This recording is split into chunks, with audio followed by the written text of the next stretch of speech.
Você já parou para pensar como José e Maria conseguiram perder Jesus? Olá, aqui quem está falando é o pastor Davi e essa é uma reflexão pastoral por ocasião do Dia das Mães.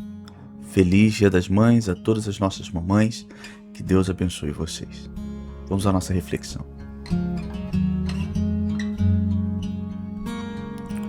Victoria Zalewski é uma jovem cristã luterana, mestre em letras, que estuda teologia em Santa Catarina e recentemente se tornou mãe. Há alguns dias, ao ver a interação dos seus colegas com seu filhinho enquanto estudavam para algumas provas, ela começou a refletir sobre o quanto a maternidade se tornou uma experiência solitária e o quanto isso gera sofrimento, tanto para a criança quanto para a mãe. Se a maternidade é algo biologicamente natural, por que é tão custoso para as mulheres? Essa foi a pergunta que deu origem a uma pesquisa sobre a evolução da maternidade na história, de uma cientista e mãe que inspirou a reflexão da Victoria. Vicky, como ela é conhecida na internet pelos amigos, percebeu algo que geralmente não nos damos conta.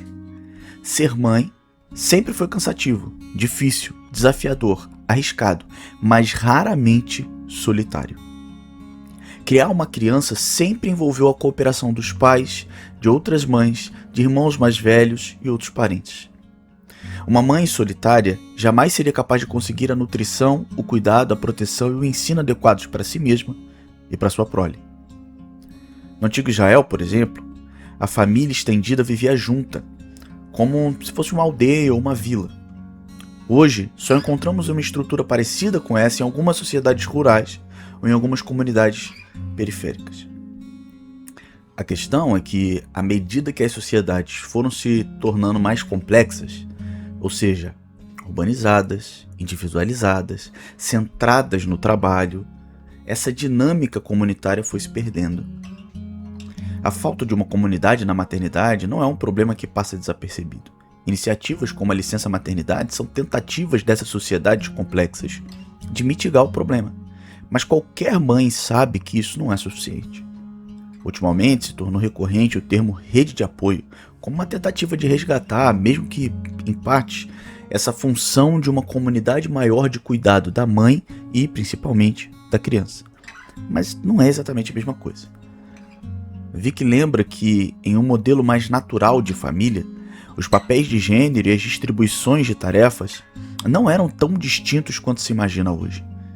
Na maior parte da história humana, os membros de uma mesma família, independentemente da idade, viviam e trabalhavam todos juntos, onde os filhos aprendiam com os pais e os demais parentes o ofício da família e todo o necessário para sobreviver também.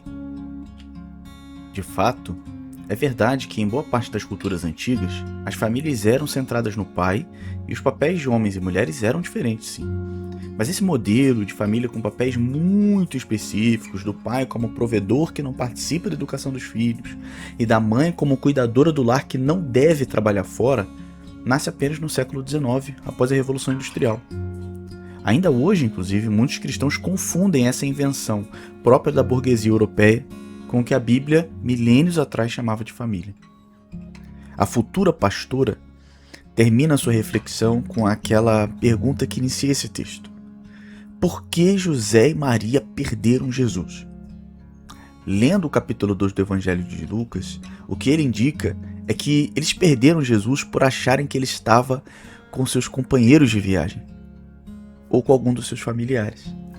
Eles chegaram a caminhar um dia inteiro sem perceber o sumiço de Jesus. Qual não era a confiança de José e Maria na sua rede de apoio, entre aspas, para que conseguissem passar o dia inteiro sem procurar seu filho? Um antecedente como esse hoje é quase inimaginável. Se acontecesse, a comunidade não seria culpada de nada. O pai, muito pouco, mas a mãe, a culpa recairia toda sobre a mãe que não cuidou do seu filho. Afinal, o filho é da mãe, né? Só da mãe, e da mãe só. Essa reflexão, meio solta no Instagram da Vicky, mexeu comigo, porque eu me lembrei do provérbio africano que diz: é preciso uma aldeia inteira para educar uma criança. Me lembrei também de como nasce o projeto da escola, onde já em um contexto de famílias menores, elas se uniam para construir um espaço comunitário de convivência e formação das crianças. Essa reflexão é urgente em um país como o nosso, em que a paternidade é marcada majoritariamente pela ausência na vida da família, seja ausência física, ausência afetiva, e mesmo que essa ausência seja justificada por uma necessidade que é trabalhar, especialmente nas famílias mais pobres. Alguns dos efeitos mais visíveis e dolorosos de um modo de vida cada vez mais individualista, mais moldado pela lógica do desempenho e da produtividade são o abandono parental, o sucateamento das escolas e a solidão materna. Mas Deus diz a nós, hoje, não é bom que o homem, nem a mulher, muito menos as mães, estejam sós. O objetivo explícito da Vicky com esses stories era chamar a atenção para o fato de que pessoas vivem mais e melhor quando estão inseridas em uma comunidade forte. É disso que trata, por exemplo, um documentário que ela indicou, chamado Como Viver até os 100 anos, Os Segredos das Zonas Azuis. Está disponível na Netflix. Mas o ponto é que a sobrecarga das mães é só um sintoma da ausência de relações saudáveis e de uma comunidade de pertencimento. E isso provoca uma pergunta incômoda para nós, cristãos. A igreja não deveria ser exatamente uma solução para esse problema? O que chamamos hoje de rede de apoio não deveria ser apenas um eco do que a igreja é desde a sua fundação?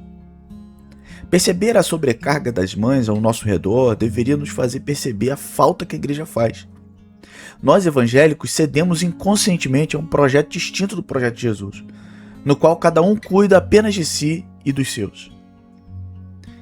Veja bem, eu não estou propondo que pais passem a deixar seus filhos com qualquer pessoa, nem que todo e qualquer irmão da igreja deve se sentir livre e à vontade para tratar toda criança do jeito que quiser e como se fosse seu próprio filho.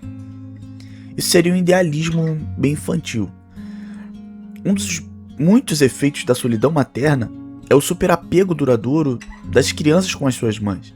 Além disso, com o avanço das ciências modernas, nossa forma de pensar a educação e a alimentação das crianças mudou muito, o que gera um conflito geracional muito grande. Outro ponto que gera dificuldades é que estamos em um novo mundo, ainda muito desconhecido para a gente, super tecnológico, caótico, onde as próprias crianças estão muito diferentes das crianças de outros tempos. É importante deixar claro, nós nunca seremos uma aldeia, e nem devemos tentar ser. Isso é uma ilusão. Entretanto, o que podemos tentar é, a partir de hoje, construir intencionalmente uma comunidade que não se vê como um ajuntamento de indivíduos, mas como uma comunhão de irmãos.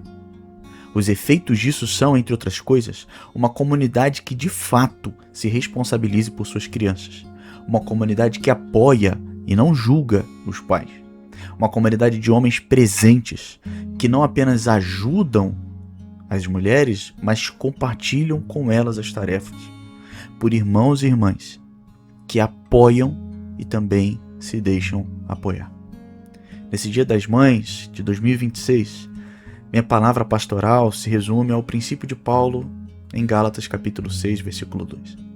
Levem os fardos pesados uns dos outros, e assim cumpram a lei de Cristo. O termo grego aqui indica que o fardo é um peso esmagador, que ninguém consegue carregar sozinho. Que a nossa igreja, portanto, seja cada vez mais uma família da fé, onde ninguém mais precise carregar fardos sozinhos, e nenhuma mãe precise ser solo.